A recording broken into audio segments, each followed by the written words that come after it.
Basic computer class में आपका फिर स्वागत है। इस क्लास में हम जानेंगे ऑपरेटिंग सिस्टम क्या होता है। तो चलिए शुरू करते हैं। आप कल्पना कीजिए, आपके कमरे में एक पंखा लगा हुआ है और उस पंखे के ऊपर लाइट आ रही है। अब आपसे कोई बोले कि आप इस पंखे को चलाइए, तो आप क्या करेंगे? आप सीधे जाएंगे और जो बिजली बोर्ड है उसमें से बटन दबाकर उसको चालू कर देंगे और आपका पंखा चल जाएगा। यदि आपके कमरे में ये बिजली बोर्ड ना हो तो आप क्या करेंगे? आप डायरेक्ट तार को बिजली बोर्ड से तो कनेक्ट करेंगे नहीं और आपको बहुत दिक्कत आएगी और हो सकता है कि आपका पंखा चले ही ना। अब मान लीजिए यही सिचुएशन हम कंप्यूटर के ऊपर लागू करें और आपसे कोई बोले कि आप कंप्यूटर को चालू करिए। आपके सामने सभी कंप्यूटर उपकरण हैं और आपको कंप्यूटर चालू करना है। तो आप सोचेंगे ये कैसा सवाल है, मैं इस कंप्यूटर को कैसे चालू कर सकता हूँ? कंप्यूटर के तो कोई भी उपकरण लगा हुआ नहीं है, मुझे पता भी नहीं ये कैसे चालू होता है। तो इस स्थिति का सामना आपको ना करना पड़े, इसलिए हमारे कंप्यूटर में इसका समाधान दिया जाता है। उसको अपन बोलते हैं ऑपरेटिंग सिस्टम। जी हाँ, जिस तरह पंखे को चलाने के लिए बिजली बोर्ड दिया जाता है, उसी तरह कंप्यूटर को संभालने के लिए एक ऑपरेटिंग सिस्टम दिया जाता है। इसको अपन सिस्टम सॉफ्टवेयर बोलते हैं। जो सॉफ्टवेयर क्लास थी उसमें मैंने आपको बताया था कि सॉफ्टवेयर दो प्रकार के होते हैं, एक सिस्टम सॉफ्टवेयर और एप्लीकेशन सॉफ्टवेयर। तो जो दूसरा टाइप होता है अपना सिस्टम सॉफ्टवेयर, उसमें से एक प्रकार होता है ऑपरेटिंग सिस्टम का। तो जो ऑपरेटिंग सिस्टम होता है यह हमारे कंप्यूटर को काम करने लायक बनाता है। चलिए मैं इसके बारे में आपको बता देता हूँ। जो ऑपरेटिंग सिस्टम होता है यह कंप्यूटर यूजर तथा हार्डवेयर के बीच एक इंटरफेस है जो कंप्यूटर में मौजूद सभी संसाधनों जैसे मेमोरी, प्रोसेसर, ग्राफिक्स, फाइल आदि का प्रबंधन यानी मैनेजमेंट करता है और एप्लीकेशन सॉफ्टवेयर्स के लिए आवश्यक प्लेटफॉर्म उपलब्ध करवाता है। इस परिभाषा को पढ़ने के बाद आपको थोड़ा थोड़ा अंदाजा लग गया होगा कि जो ऑपरेटिंग सिस्टम होता है यह क्या काम करता है। इस परिभाषा को मैं 3 भागों में बांट रहा हूँ और फिर आपको समझाता हूँ ये जो ऑपरेटिंग सिस्टम होता है हमारे लिए कितना जरूरी होता है और यह कंप्यूटर के लिए क्या काम करता है। सबसे पहली बात जो मैंने आपको बताई कि कंप्यूटर यूजर तथा हार्डवेयर के बीच एक इंटरफेस है। इसका मतलब है आपका सामना सीधा कंप्यूटर से नहीं होता है। आप जब भी कंप्यूटर को ऑन करते हैं तो आप ऑपरेटिंग सिस्टम पर काम करते हैं, ना कि कंप्यूटर पर।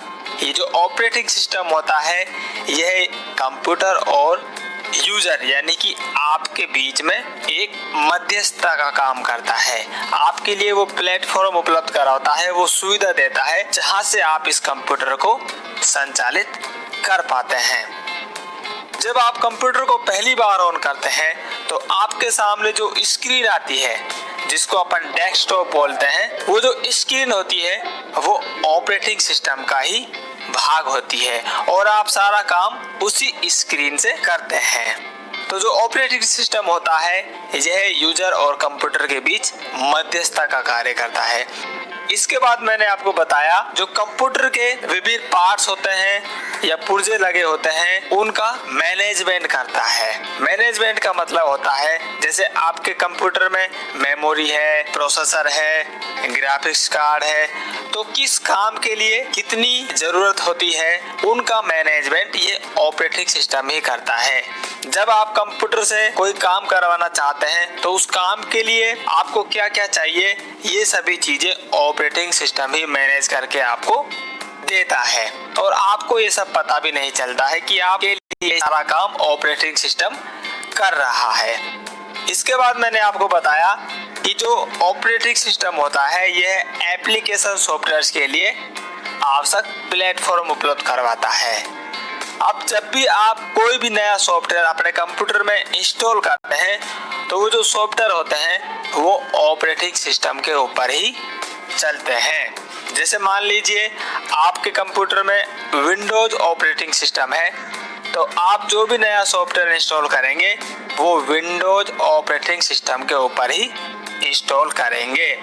और जब भी आपको कोई सॉफ्टवेयर लेना होगा तो आप पहले ये देखेंगे कि ये सॉफ्टवेयर कौन से ऑपरेटिंग सिस्टम के लिए बना है, क्योंकि ऑपरेटिंग सिस्टम विभिन्न प्रकार के होते हैं और कई कंपनियां इनको बनाती हैं, इसलिए आपको अलग अलग ऑपरेटिंग सिस्टम मिलते हैं। जैसे सबसे पहला और लोकप्रिय जो ऑपरेटिंग सिस्टम है वो है विंडोज ऑपरेटिंग सिस्टम। इसके बाद आ जाता है मैक ओएस, जिसको बोलते हैं यहाँ पर मैकिंटोश ऑपरेटिंग सिस्टम। इसके बाद उबंटू है, लिनक्स है और भी बहुत सारे ऑपरेटिंग सिस्टम होते हैं। जैसे मोबाइल के लिए आप एंड्रॉयड है, ब्लैकबेरी है, सिम्बियन है और एप्पल का iOS है। तो हर डिवाइस के लिए नए नए ऑपरेटिंग सिस्टम होते हैं, लेकिन आपके कंप्यूटर में पूरी संभावना है कि विंडोज ऑपरेटिंग सिस्टम ही इंस्टॉल होगा। और ये आपको इंस्टॉल करने की ज़रूरत नहीं होती है। जब आप कोई नया कंप्यूटर खरीदते हैं या लैपटॉप खरीदते हैं तो ये जो ऑपरेटिंग सिस्टम होता है वहाँ से ऑलरेडी डला हुआ आता है, इसलिए आपको ये डालना नहीं पड़ता है। फिर आपको पता नहीं चल पाता है कि मैं किस ऑपरेटिंग सिस्टम पर काम कर रहा हूँ। जैसे जैसे आप इसके ऊपर काम करते जाते हैं और इसका इस्तेमाल करते जाते हैं तब आपको पता चलता है कि मैं ऑपरेटिंग सिस्टम के ऊपर काम कर रहा हूँ। जो ऑपरेटिंग सिस्टम होता है ये हमारे कंप्यूटर के लिए बहुत ज़रूरी होता है और इसके बिना हमारा जो कंप्यूटर होता है वो बेजान होता है, मतलब काम नहीं कर सकता है। इसलिए जो ऑपरेटिंग सिस्टम होता है ये हमारे कंप्यूटर के लिए बहुत ही ज़रूरी चीज है। इसको समझने के लिए आप इस ग्राफ की सहायता ले सकते हैं। जो सबसे पहले होता है, देखिए हमारा हार्डवेयर होता है और हार्डवेयर के ऊपर ये ऑपरेटिंग सिस्टम काम करता है और ऑपरेटिंग सिस्टम के ऊपर हमारे सभी काम होते हैं जिनको अपन एप्लीकेशन सॉफ्टवेयर बोलते हैं। और इन एप्लीकेशन सॉफ्टवेयर के ऊपर होता है आप, यानी कि यूजर। हमारा सीधा सामना हार्डवेयर से नहीं होता है। हम जब भी कंप्यूटर को ऑन करते हैं तो हमारे सामने ऑपरेटिंग सिस्टम आ जाता है और इसी के जरिए हम कंप्यूटर के जितने भी हार्डवेयर होते हैं उनसे अपना काम करवाते हैं। तो जो काम करवाने का तरीका होता है ये ऑपरेटिंग सिस्टम के ऊपर डिपेंड करता है कि वो किस तरह से उस काम को करवाता है। और जब हम कंप्यूटर सीखते हैं तो जो कंप्यूटर चलाना बोलते हैं वो ऑपरेटिंग सिस्टम को चलाना ही होता है। कि जो ऑपरेटिंग सिस्टम होता है यह कंप्यूटर को कैसे चलाएगा, यह कोई भी आप जो काम करना चाहते हैं वो कैसे करवाता है। तो हम जब कंप्यूटर सीखते हैं तो उसमें हम सीखते हैं कि जो ऑपरेटिंग सिस्टम है यह कैसे काम करता है। इसके बाद अपन अलग अलग एप्लीकेशन पर काम करते जाते हैं, तब हम उस विशेष एप्लीकेशन के मास्टर बन जाते हैं। जैसे मान लीजिए आपको टैली सीखना होता है तो आपको टैली अलग से सीखना पड़ता है। आपको MS वर्ड सीखना है तो आपको MS वर्ड अलग से सीखना पड़ता है। आपको अकाउंटिंग कोर्स करना है तो अकाउंटिंग आपको अलग से करना पड़ता है। आपको वेब डिजाइनिंग सीखनी है तो वेब डिजाइनिंग आपको अलग से सीखनी पड़ती है।